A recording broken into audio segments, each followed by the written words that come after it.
Olá pessoal, tudo bem com vocês? Espero que sim. Meu nome é Leonardo Rodrigues.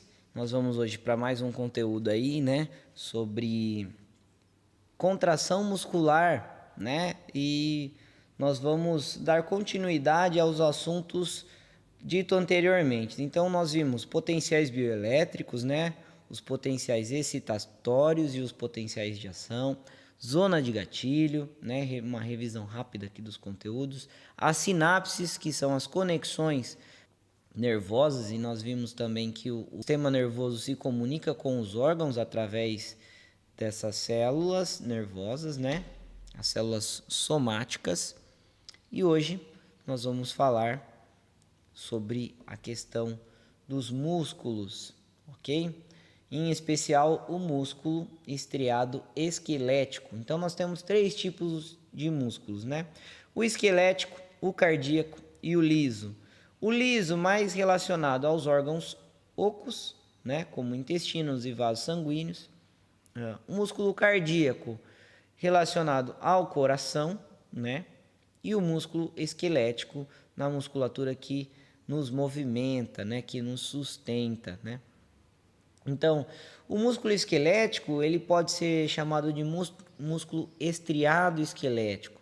E a principal característica dele é ele ser de movimentação voluntária, de contração voluntária. Então, o nosso sistema nervoso, através das sinapses, chega nesse músculo uma ordem para a contração, diferente do que ocorre no sistema cardíaco e no sistema liso, tá? De musculaturas. E ele é chamado de estriado pelo desenho das fibras que formam estrias, né? Enquanto que na musculatura lisa, né, esse tipo de desenho não acontece e o formato das estruturas contráteis é mais circular, tá? Então, a principal função dele é movimentação, postura, produção de calor, enquanto o músculo cardíaco, bombeamento do sangue, e o músculo liso, né, regulação do fluxo de substâncias, né, através dos órgãos. Então, o músculo liso, ele pode controlar bem a pressão arterial de maneira rápida, né, aumentando a vasodilatação, ou seja, o calibre das veias e artérias, ou a vasoconstrição, que diminui o calibre das veias e artérias. Tá? Então vamos falar sobre o músculo esquelético. Anatomicamente a gente pode dividir ele, né? Então vamos lá. Esse é o meu bíceps. O bíceps ele tem uma parte mais distal, mais distante do centro. Vamos considerar o centro do meu coração, por exemplo, tá? Então a parte mais distal e a parte mais proximal, a parte mais próxima. Então, no meu bíceps a gente tem a parte proximal, distal e no meio nós temos a parte medial. Então, na parte proximal podemos chamar a origem do músculo, de onde ele sai, e a inserção no músculo, aonde ele chega, tá? E aí o músculo pode ser classificado de acordo com a sua forma funcional. Então, o músculo extensor e o músculo flexor. O músculo flexor ele traz a articulação para um ângulo pequeno, enquanto o músculo extensor traz a articulação para um ângulo mais aberto, certo? E continuando, né? Falando agora sobre especificamente as células musculares, né? Os grupos de células são chamadas de feixes, né? E as células elas são alongadas, né? E elas constituem as fibras. Então várias células, várias fibras musculares formam um feixe muscular, tá? Mas a célula muscular por ser tão própria, tão única, ela recebe nomes especiais para as suas estruturas, né? Então, o citoplasma da célula muscular é chamado de sarcoplasma, né? E ele tem algumas características peculiares, né? Ele armazena glicogênio, que é uma forma de carboidrato, uma forma de energia de rápida utilização. Ele contém mitocôndrias, que é responsável pela produção de energia e também por gerar calor no nosso corpo, tá?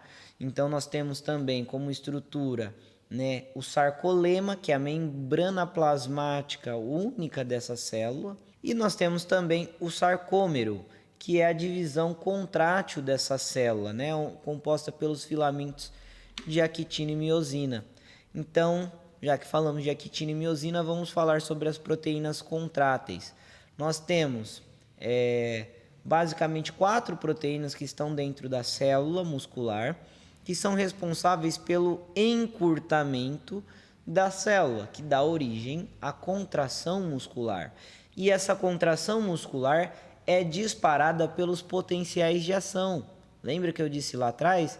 Então, precisa que ocorra uma despolarização da membrana para que essa célula se contraia. E essa mensagem de despolarização da membrana chega através das sinapses, dos impulsos do sistema nervoso, certo?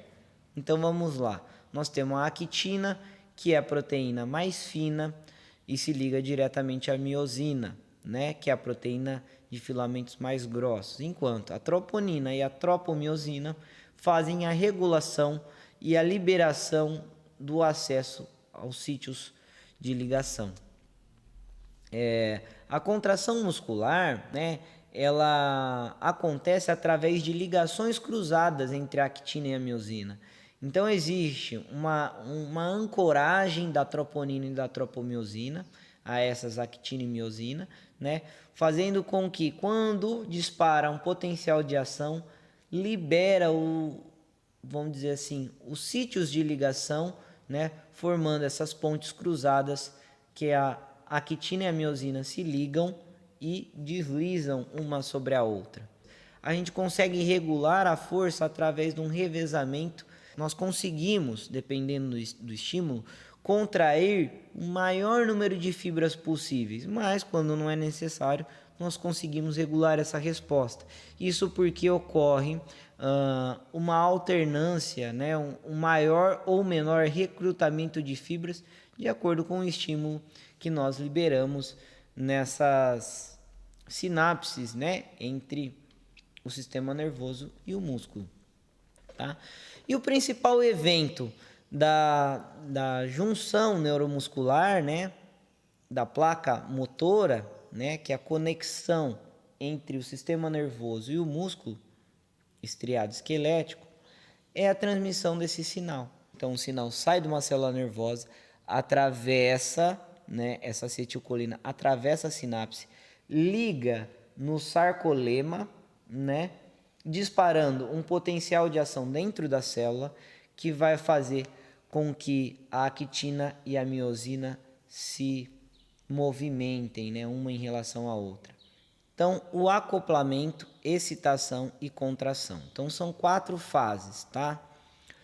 O acoplamento, momento no qual o potencial de ação dispara, né, com a chegada da acetilcolina, né? A liberação do cálcio pelo retículo sarcoplasmático e a ligação desse cálcio à troponina, movendo a tropomiosina e expondo os sítios ativos. Então, ocorre um rearranjo estrutural, uma movimentação, liberando as conexões entre actina e miosina. Então, se dá o deslizamento, tá?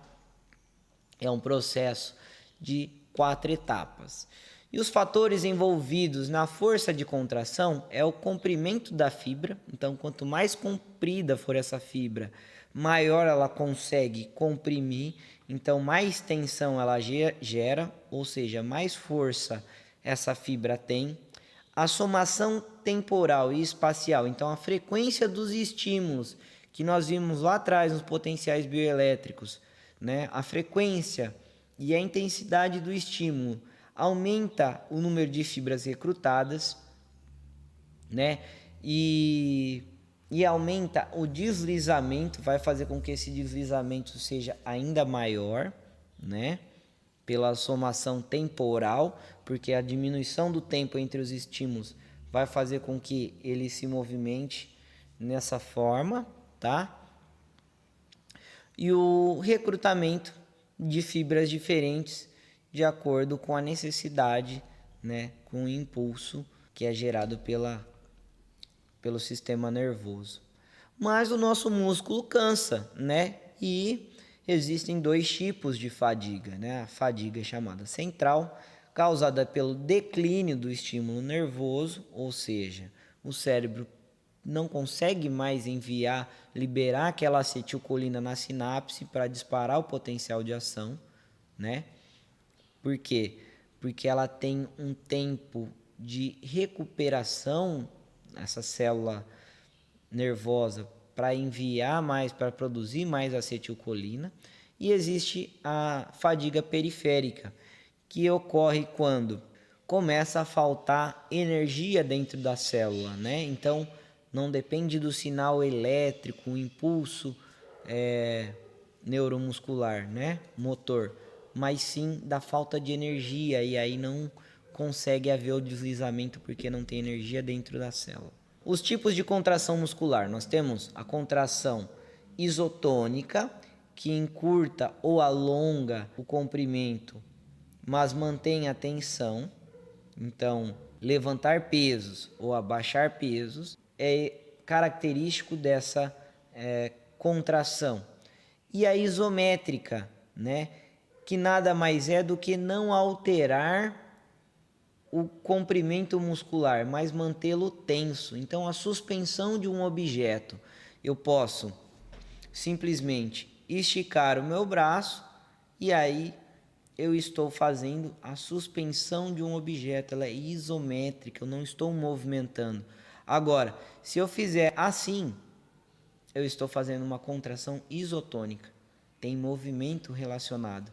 A contração isométrica não. Estou fazendo força, mas o meu músculo se mantém parado. Não tem o processo de encurtamento ou alongamento. Ele está parado.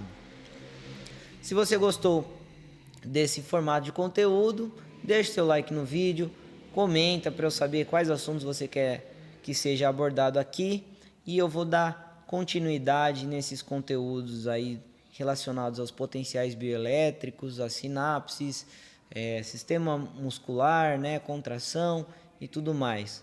A gente está fazendo uma série de vídeos que facilitam o entendimento do nosso corpo de uma maneira lógica, ok? Então compartilhe esse vídeo, no mais é isso e obrigado, tchau.